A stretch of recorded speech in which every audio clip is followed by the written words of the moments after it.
এখন পর্যন্ত বলেছি আল্লাহ তাআলার দয়া অপরিসীম, রাসূল সাল্লাল্লাহু আলাইহি সাল্লামের দয়া অপরিসীম। এবারে আমি আপনাকে জিজ্ঞাসা করতে চাই যে আপনার ভিতরে কতটুকু রহমত রয়েছে, কতটুকু দয়া রয়েছে, দয়া কতটুকু মানুষের প্রতি রয়েছে। আপনি তো শুনে আসলেন যে আপনার রব 99% দয়া নিজের কাছে রেখে দিয়েছেন। তিনি কিভাবে চাইবেন তার একজন বান্দা সে জাহান্নামের আগুনের ভিতরে নির্যাতিত হোক, সে পুড়তে থাকুক। আপনার রব কখনোই চায় না।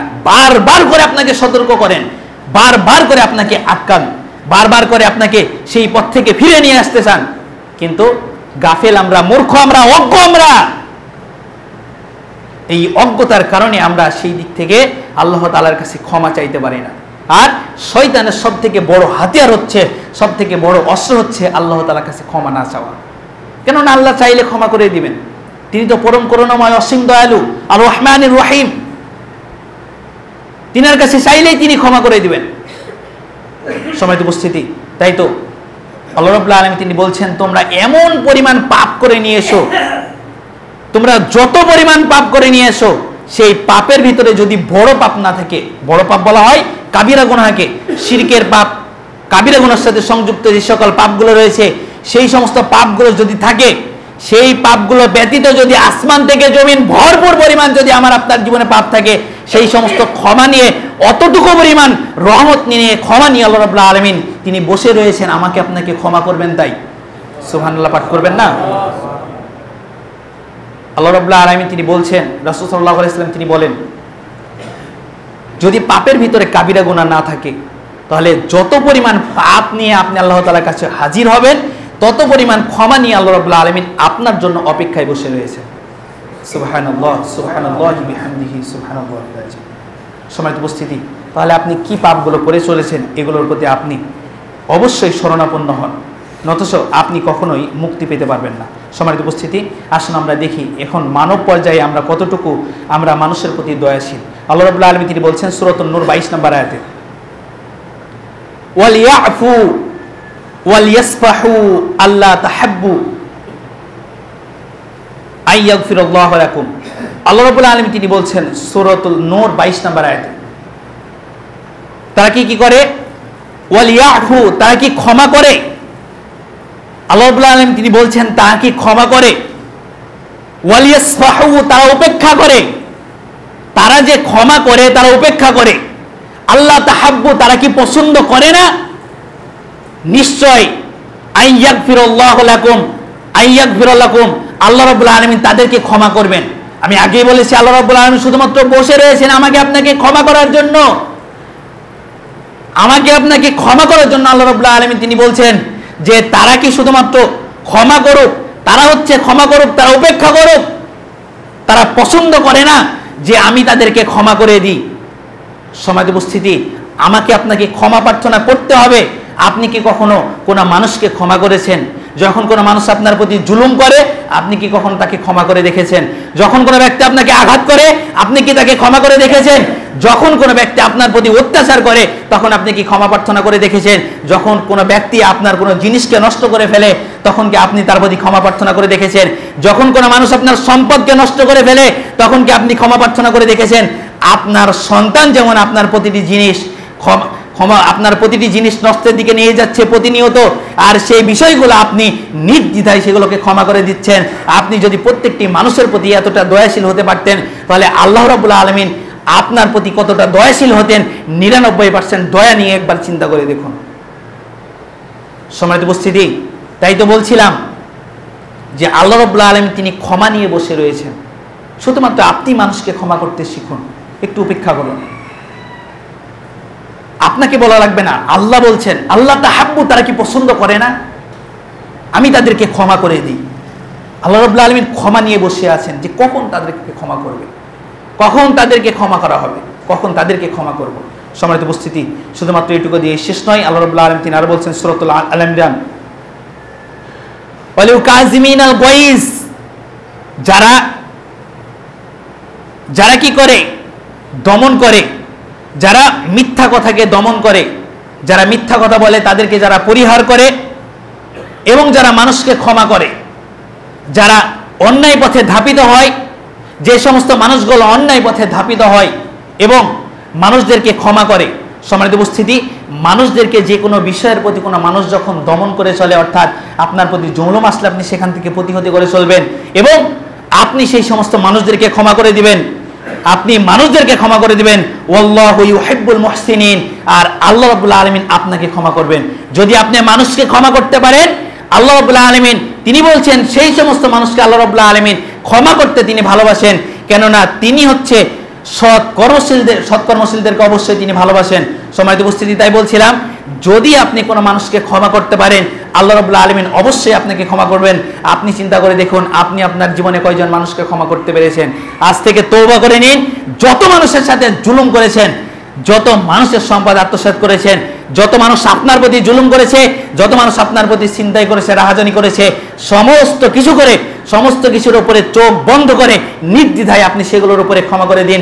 ইয়া রাব্বুল আলামিন, যে যা আমার উপরে জুলুম করেছে সমস্ত কিছুর উপরে আমি ক্ষমা প্রার্থনা করছি, সমস্ত মানুষকে আমি ক্ষমা করে দিচ্ছি শুধুমাত্র এই কারণেই যে তুমি আমাকে যাতে ক্ষমা করতে, তুমি আমাকে যাতে ক্ষমা করো। আল্লাহ তাআলার ক্ষমা পাওয়ার জন্য আপনি সমস্ত মানুষকে, সমস্ত কিছুকে ক্ষমা করে দিন। অবশ্যই দেখবেন যে আল্লাহ রাব্বুল আলামিন অবশ্যই আমাদের সবাইকে ক্ষমা করে দিবেন। সম্মানিত উপস্থিতি, তাই তো বলছিলাম তিরমিজি শরীফের 1924 নম্বর হাদিসে রাসূল সাল্লাল্লাহু আলাইহি ওয়াসাল্লাম তিনি উল্লেখ করে আরো বলছেন, যে ব্যক্তি মানুষকে দয়া করে, যে ব্যক্তি মানুষকে দয়া করে আল্লাহ রাব্বুল আলামিন তার উপরে রহম করেন। তিরমিজি 1924 নম্বর হাদিস, আবার ভালো করে শুনে নিন। আপনি যদি কোনো মানুষের উপরে রহম করেন, আপনি যদি কোনো মানুষের উপরে দয়া করেন, বিশ্বাস করে রাখুন আল্লাহ রাসূল সাল্লাল্লাহু আলাইহি ওয়াসাল্লাম তিনি বলছেন সেই ব্যক্তির উপরে আল্লাহ রাব্বুল আলামিন তিনি নিজেই দয়া করেন। সুবহানাল্লাহ। সম্মানিত উপস্থিতি, তাই আপনার ভিতরে কঠোরতাই শুধু রয়েছে, দয়া জিনিসটা উঠে গেছে। আপনি কোনো একটা সন্তানকে দেখলে মসজিদে যখন এসে ছোটাছুটি করে, সালাত আদায় করে, আপনি বিনম্র হতে পারেন না, আপনি তার প্রতি কঠোরতা আরোপ করেন।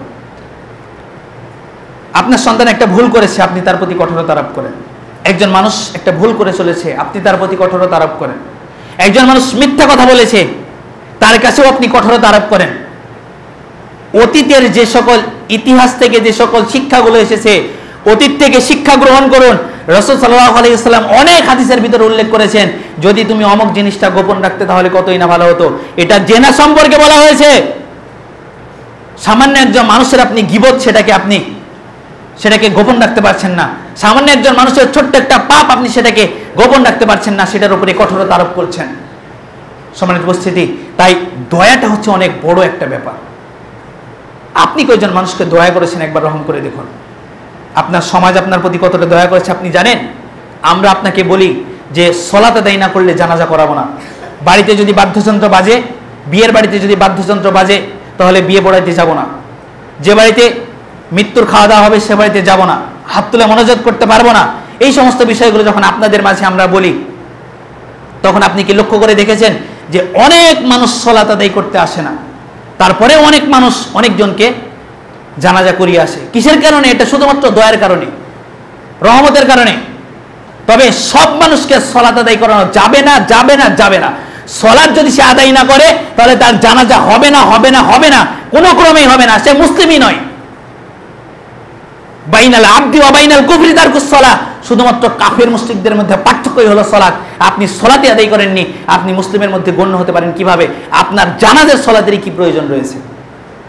সম্মানিত উপস্থিতি, এর থেকে আরো একটা দয়ার কথা যদি আমি আপনাদেরকে বলি, গত রমজান মাসে আমরা কি করেছিলাম? এখানে যখন মানুষদের ভিতরে বলা হয়েছিল যে যারা সালাত আদায় করে না তাদেরকে ফিতরা নেওয়া হবে না, তাদের ফিতরা নেওয়া হবে না। যারা সিয়াম আদায় করেনি তাদেরকে ফিতরা নেওয়া হবে না, যারা সিয়াম আদায় করেনি তাদের ফিতরা নেওয়া হয়নি, কিন্তু যারা সালাত আদায় করেনি তাদেরও ফিতরা নেওয়া হয়েছে। এখানে সমাজ আপনাকে দয়া করেছে, সমাজ আপনাকে দয়া করেছে।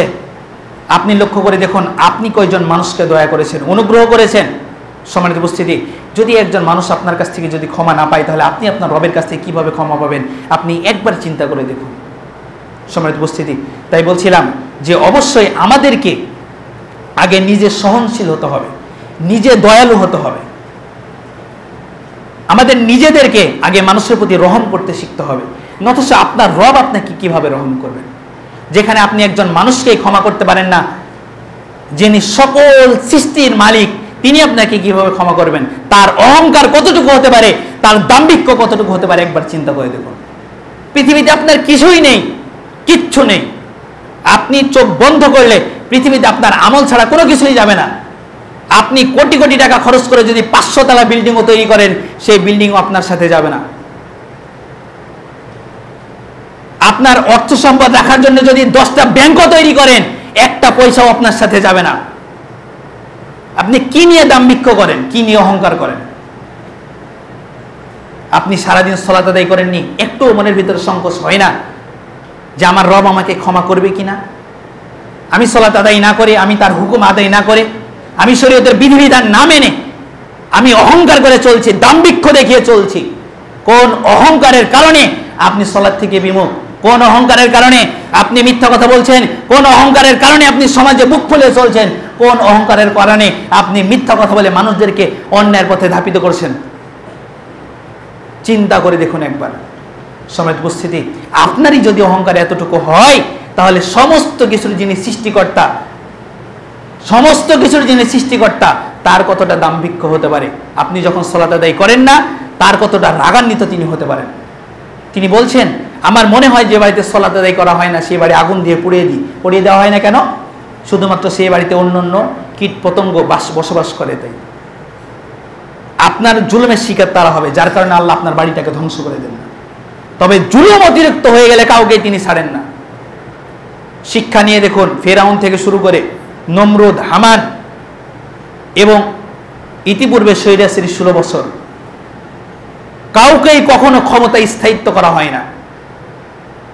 যখন তার সীমাটা, জুলুমের সীমারেখা অতিক্রান্ত হয়ে যায়, সেই ক্ষমতার উপরে শক্ত প্রয়োগ করে আল্লাহ রাব্বুল আলামিন শক্তিশালী আরেকটা ক্ষমতাকে সেখানে প্রদান করা হয়, সেটাকে দমন করার জন্য। কখনোই কাউকে কঠিনভাবে শক্তিশালী করা হয়নি। ফিরআউন এত বড় একজন নেতা